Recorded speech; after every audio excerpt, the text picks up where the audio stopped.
My name is Betty. I'm an alcoholic. My sobriety date is December 18th, 1983.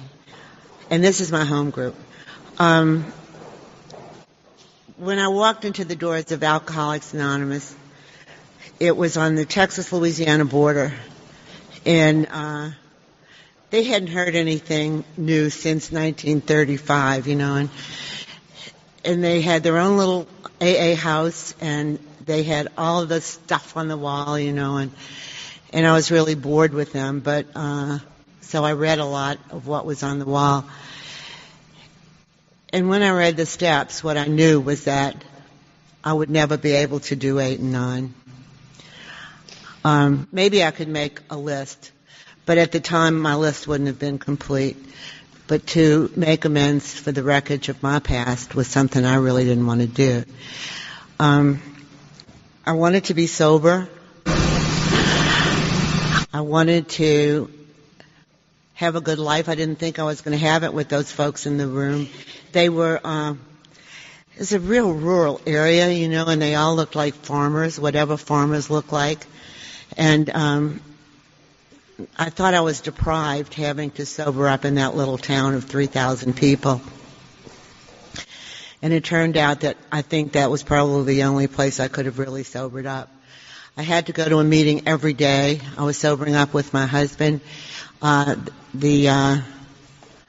His licensing association was telling him how to sober up, and I had to do it with him. I went to that meeting every day, even on days they didn't have a meeting. They piled into a van and took you to some god-awful place in Texas or in Louisiana, and you went to a meeting. I sat there for 3 months. The only thing that kept me in that room was that my husband didn't take a drink, because I would have drank with him in that first 3 months. And I didn't want to be the first of us to take a drink, but if he had, I would have. But I kept listening to these people. And at first I didn't believe them because I didn't believe a person could change. I had never seen anybody change. But because this town was so small, I got to watch them live their lives. I got to watch them do exactly what they said they were doing. And it was an amazing thing to me. I didn't know people could live like that. They were not impressed by me.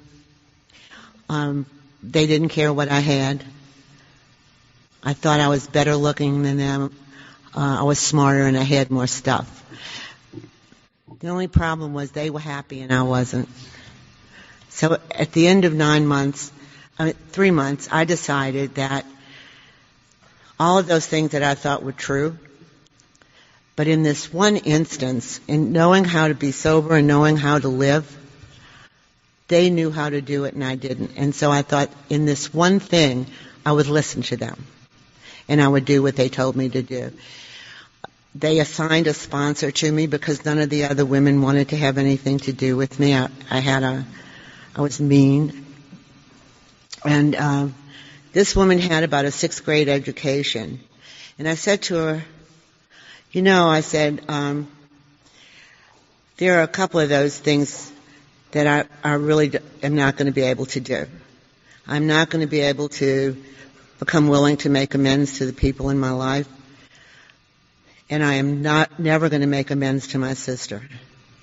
And she said, you know what? She said, every time you open your mouth, you prove how alcoholic you are. And I wondered what it was in what I said that gave her a clue. She said, only alcoholics look at what they can't do instead of what they can do. You're not at 8, you're not at 9, you're at 1. And I said, oh, I've done 1. She said, Mom, I'm powerless over alcohol. And she said, and your life is unmanageable. And I said, no, my life is not unmanageable. I'm cooking dinner now. And I'm driving. And she explained unmanageability as it applied to her, that she was sober for 10 years and her life was still unmanageable by her. And I thought, what's the point? what's the point staying sober if you can't manage your own life, And because I didn't have a power greater than myself, and that's why I was in such deep trouble. And I said to her, I'm not sure I believe in anything. And she said, oh, there's a 50-50 chance that there's something here other than you. And she said, nobody has proved there is, but nobody's proved there ain't. She said, why don't you take the 50% that will do you some good?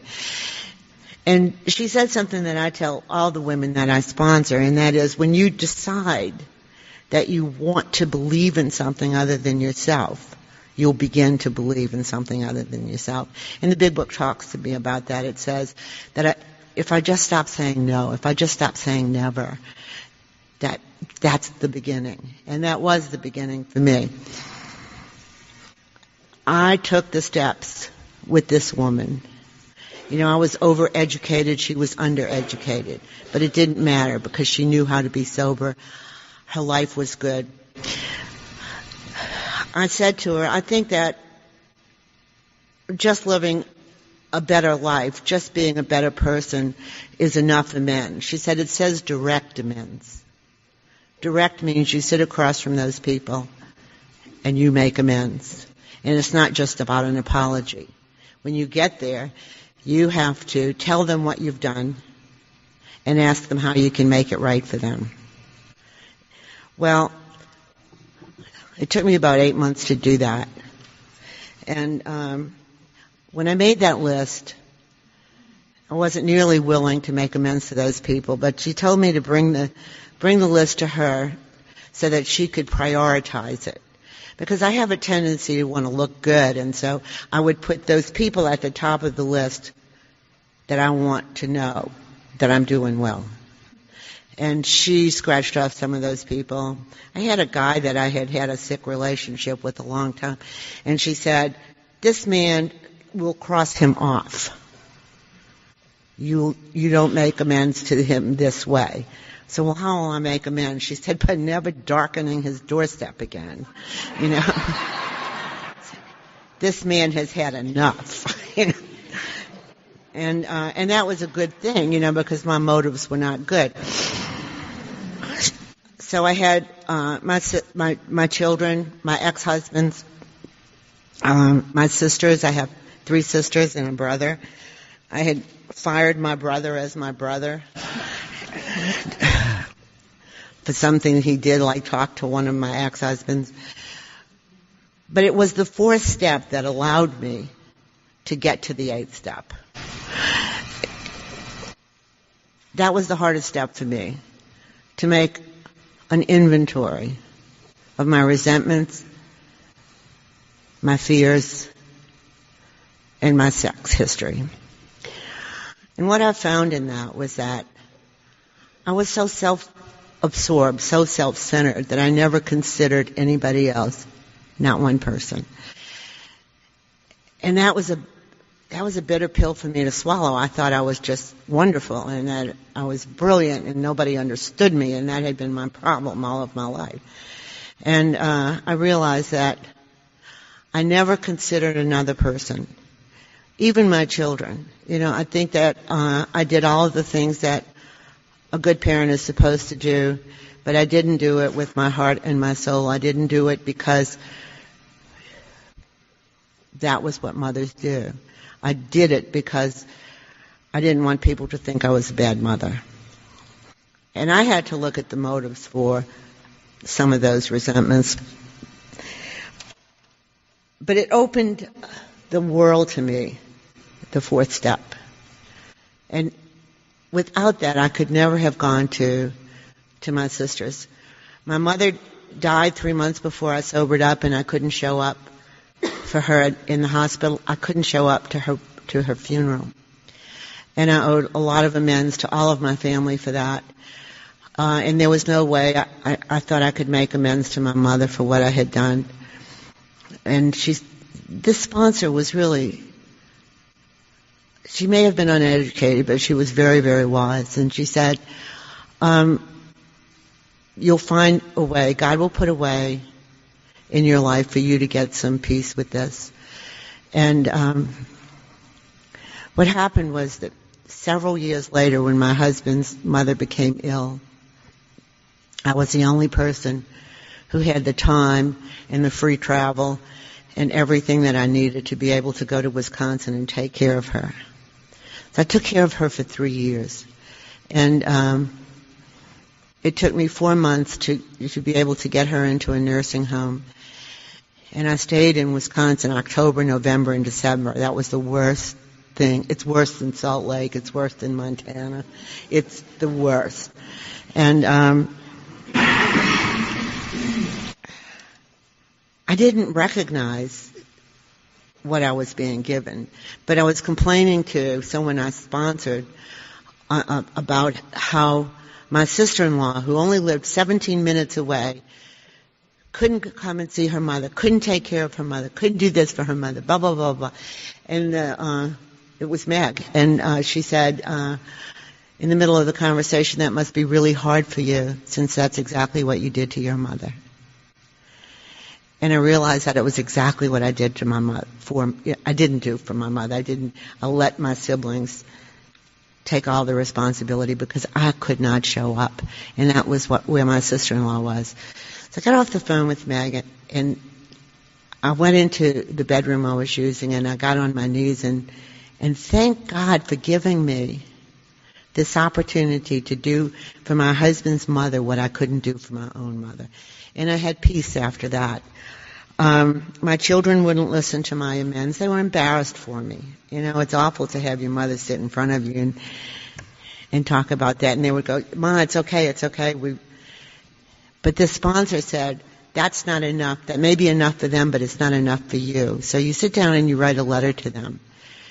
And with that letter, they can read it whenever they have the inkling. And later on in life, you can talk about it. When they're ready to talk about it, you can talk about it. But you write that letter and tell them what you think you did.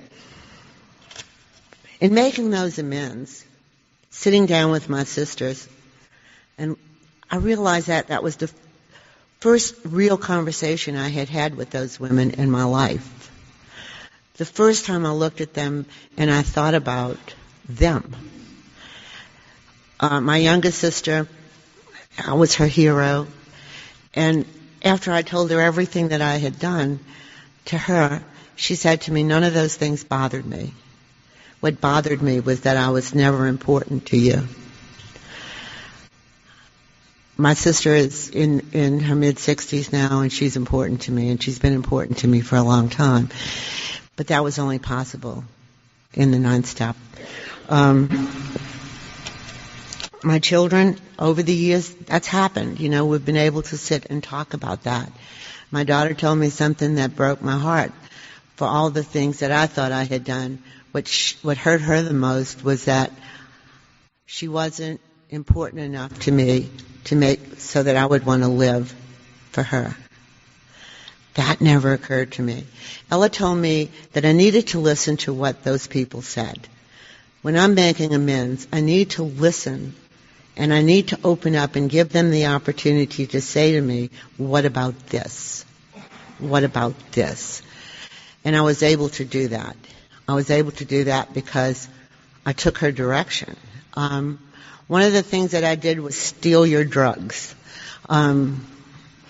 If you were my friend, I went into your bathrooms, I opened your medicine chest. If you had a prescription in there, that I had a PDR, so I knew what was what. And if you had something that would modulate the way I felt, if it was over 6 months old, I'd take the whole thing, because you should have taken your medicine by then. Don't you think? If it was under 6 months, I only took half. And so when I went to those people and I tried to make amends for that, to a person, my friend said, "Oh, Betty, you should have told us. We would have given it to you." You know, without an inkling that we don't tell anybody about those things. And the 8th and 9th step made it possible for me to be able to live in the 10th step. This sponsor promised me that if I made a commitment to the 10th step, that I could change my behavior. And I did that. Not right away. It was really hard, but eventually I did. You know, if I have to sit down with you and say, I was wrong, this is what I did, what can I do to make this right for you? I am not going to do that too many times. You know, at one point, if I couldn't win an argument with my husband, I'd call him a name. And I didn't use really bad things. It was like jerk or a-hole or something like that. And I had already made amends at least twice. And I was up in the loft of our house in Montana, and he was winning this argument that we were having. And I said, you person, because I wasn't willing to do that one more time. You know, I wasn't willing to sit down one more time.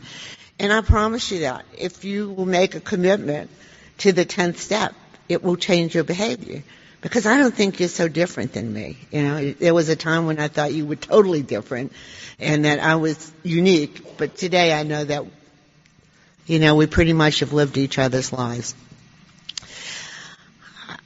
Thank you.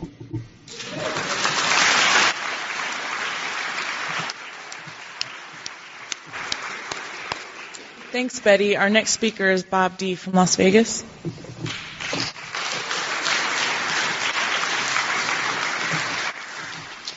My name is Bob. I'm an alcoholic. I'd like to welcome the new people. This is, if you're new like I was new, step 8 and 9 I wanted to bolt out of AA. I thought it was nice for you people, but I lived like an animal in the streets. I mean, I started every time I'd start thinking about the hundreds and hundreds of people I'd robbed and ripped off. The guys that went to prison because I dimed them out to save my own butt. The guy, my best friend that I'd knifed and he'd never be the same. My parents who'd done nothing but love me, and I just gave them such an emotional battering over the years, over and over and over again, till my mother took sedatives because of the anxiety and saw a therapist, and my father slept 16 hours a day. And I'd done that to them. They were able to finally cut me out of their life, but they couldn't cut me out of their heart. And I knew when I got sober I'd done that. I knew how much I'd embarrassed a little sister that I was one time her hero, and she had to go to school, and current events, and the kids at school would bring the newspaper articles about their brother's arrest for possession and sales of narcotics to class, and she'd have to come home from school in tears, being so embarrassed and ashamed. And I knew what I did, and I almost left because of it. But there's something behind the fabric of Alcoholics Anonymous that most of us come to know as God's grace. And God's grace works in a very synchronistic method. Synchronicity is a principle that was first coined by Carl Jung. And synchronicity is a view of the universe that presents it in such a way that if you need to go from point A to point B and you can't, you just can't. The abyss between those two places is so overwhelming you can't do it. You just can't. That from the moment of desire and commitment, the universe will start rearranging itself to make the impossible possible. And that really has been my experience over the years and with this amends. One of the great things that I got a sponsor when I was new. And I've had great sponsorship in Alcoholics Anonymous. I have had people that would listen to me but really didn't care very much about my opinion on what I thought I should do. And they just kept directing me to do certain things. Like when I was new in sobriety, they told me I had to make amends to my parents. And I said, I know what you're saying. It's too late. It's too late. It won't work. They won't even take my calls. And this woman said, it was with the guy I'm talking to, she butted in and said, well, did you try not call and collect? Right. And I started calling. They told me to call my mother, not call collect. I remember the first time I did it. I was on the phone. My mom answered the phone. I said, Mom, it's Rob. Well, where are you? You're not in Las Vegas. Are you not in Pennsylvania? I said, no, but I'm in Las Vegas. She said, well, the operator didn't get on and ask me to pay for the call. I said, no, Mom, I paid for the call. Her voice jumped a whole octave. She went, you paid for the call? She couldn't believe it. Because in my narcissistic self-involvement, I had such a sense of entitlement, as if the world owed me. That's selfishness, self-centeredness. And I started calling my mother every week, and I tell you, she was like this. What do you want? And, and I go to meetings and whine about how, it's been sober 3 months and they still don't trust me. Well, let me tell you something. If 3 months sober, if my parents would have trusted me, there would have been something wrong with their mental health, I'm telling you. When I was a year sober, my parents decided, after all these cards and letters and phone calls, they decided they were going to fly out to Las Vegas and eyeball me. And here's what they did. They came out to Las Vegas. Here's their attitude. I remember the tone of voice. I remember everything. Their attitude is, well, we're going to probably go out there and he's probably still a bum running the game on us. But we've never been to Las Vegas. It wouldn't be a total loss. And they flew out to Las Vegas, and I met him at the airport and took him out to dinner with my sponsor and his wife, and I took him to my home group, and they got to see me with you. And I've never been better than when I'm with you. They couldn't have seen me in a better spot. They saw me with the old-timers, and the old-timers used to pick on us, and then they watched me with the newcomers, and I pick on them because, the first rule of plumbing, crap runs downhill. And and they saw us joking around and all that stuff. And the day before they left, I sat down in a coffee shop with my mom and dad, and I'd owed my dad a lot of money. To me, making minimum wage in early sobriety was an astronomical amount of money. As a matter of fact, I figured it out. The game plan I was about to present my dad was 12 and a half years of payments. And I sat down with him and I told him what I wanted to do. And I'll never forget this. He smiled and looked, my mom and dad smiled at each other. And he said to me, Rob, we don't want you to pay the money. We're just so delighted that you're sober that we just want you to, we don't understand to say anything, but man, this is the first time we've had any hope you're going to be okay. I just want you to keep doing that AA. Forget about the money. Oh, I was elated. I just got out of 12 and a half years of payments. I just hit the recovery lottery. You know what I'm saying, man? This is great. I walked out of there on cloud 9. I'm dashing over to my sponsor's office to tell him the good news. And on the way, I'm thinking about other people I owe money to. I wonder if I could get them to see the light like my parents did. I got over to my sponsor's office and I told him the good news. And he said, it doesn't matter what your dad said. This is your debt.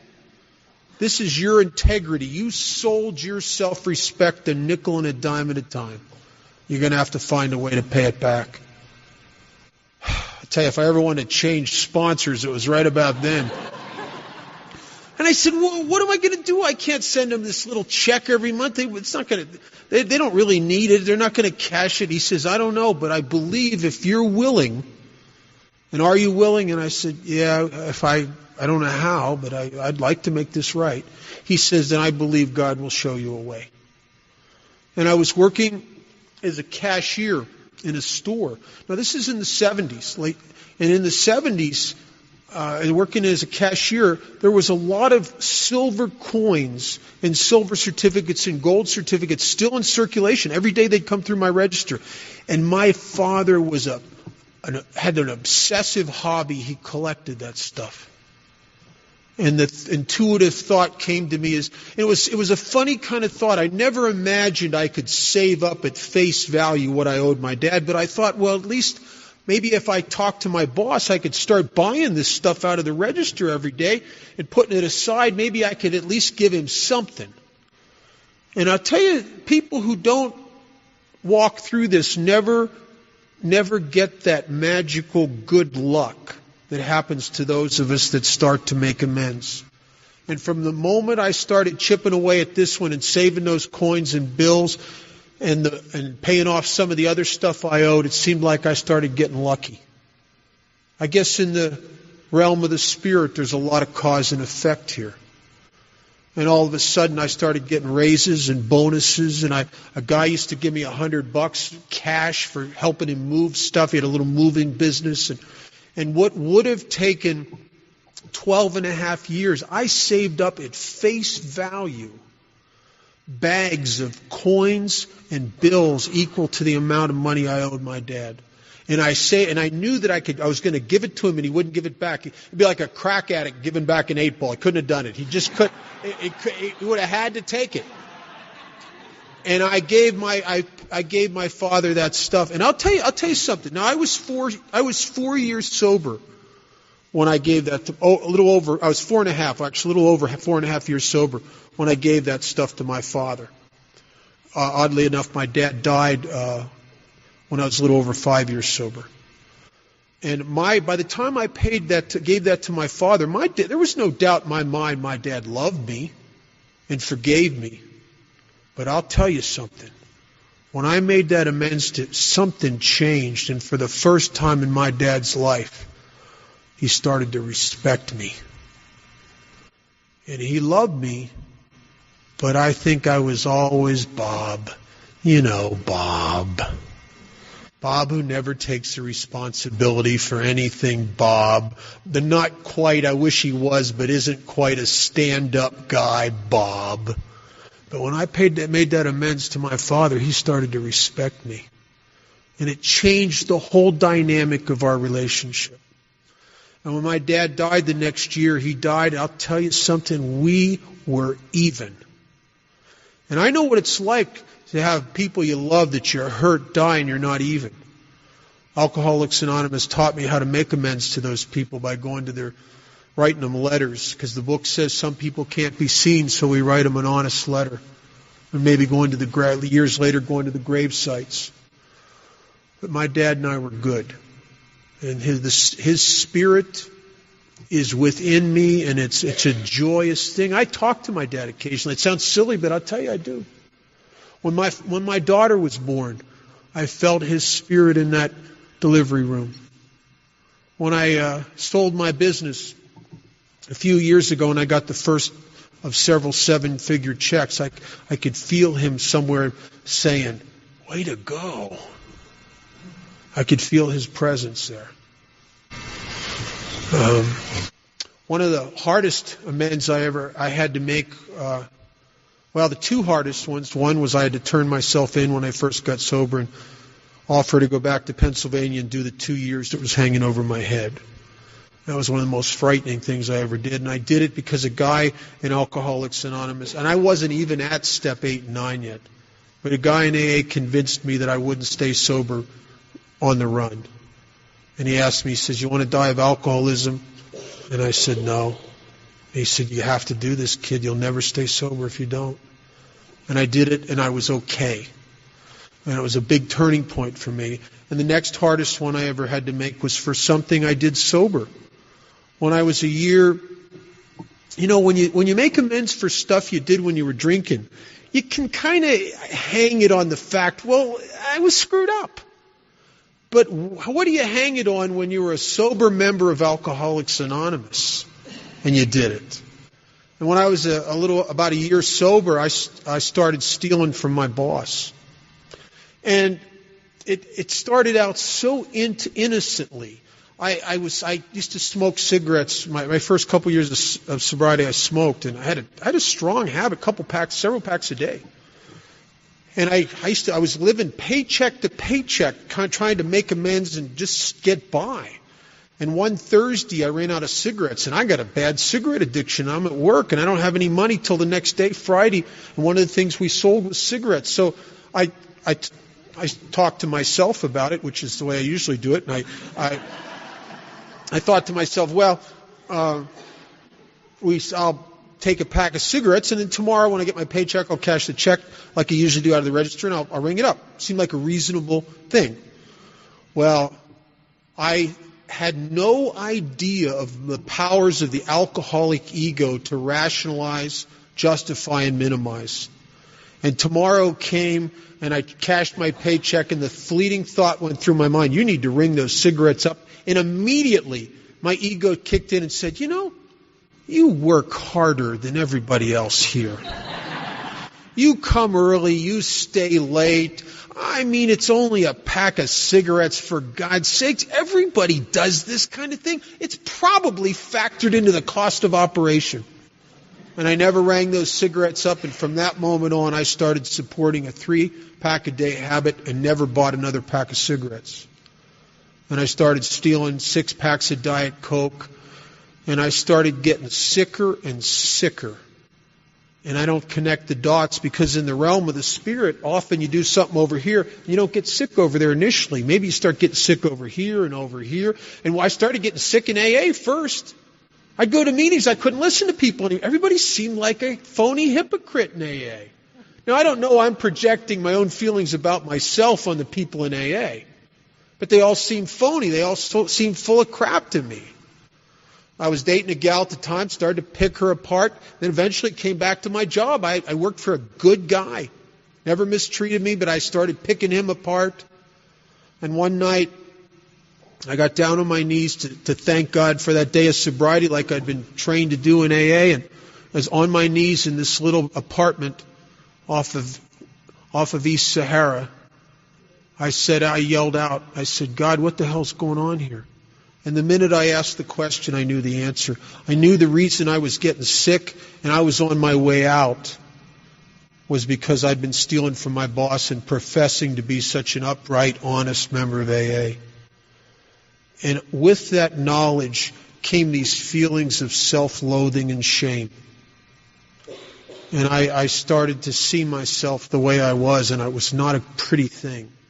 And I realized what I must do, and I knew I needed to go to my boss and fess up and tell him that I'd been stealing, and it terrified me. For a couple reasons. One is he had zero tolerance with that kind of stuff. I watched him scream and yell and physically throw a guy out of the store one day because he caught him stealing a guy that worked there. And I knew I was going to have to face that. And the problem is I don't have the money to pay him back. And I'm going to lose my job. I don't know what I'm going to do. I'm going to have to go somewhere else and get another job. It's another blank spot in my resume. And I had a lot of those already, man, I'm telling you. And I don't know what I'm going to do. And I think the worst thing of all is that my boss, the guy I got to go face, has heard me prattle on at great length about my rigorous program of honesty in AA. And I just can't stand me. And I went to him and I started telling him what was going on. And he started yelling at me, man. Oh, man, I wanted to crawl under a rock. And he was done yelling at me and he didn't fire me. Blew my mind. And I told him, I said, I will pay every single dime of that back, I promise you, and I will never take another pack of cigarettes, and I never did. And not only did I pay back every single dime that I had stolen from him, I added on another 10% and another $50. And you know why? Because I know how I am. If I'm going to misjudge the amount, it ain't going to be misjudged in his favor. You know what I'm saying? So I added on another 10%. Because I tell you what, I wanted to get, even if it's an overkill, I want to get free of this. And I'll tell you a couple funny things that happened, and I'll close it. Within 30 days, and I didn't connect these dots for some time, within 30 days of making that last payment, a guy came to me. Now, I was not looking for another job. I was happy there now. He came to me out of nowhere and offered me another job with a chance to make twice as much money and a chance for management and bonuses and all kinds of stuff. And I said, okay. And I went and talked to my boss, gave him notice. He was kind of happy that I got a break. He wasn't in a position at that time to pay me that kind of money. And he said, good luck, kid. And I went to work for this other guy, never stole a nickel from him, never took home a ballpoint pen. And I gave him $1.25 for his dollar every day. And in no time at all, through the help of a guy named Chuck C., I learned how to start going to work and helping God's kids and forgetting about myself a little bit. And consequently, as a result of that, I was running that joint in no time at all, which also made for an incredible increase in wages and salary and bonuses, which helped me to chip away at other amends. And it was incredible.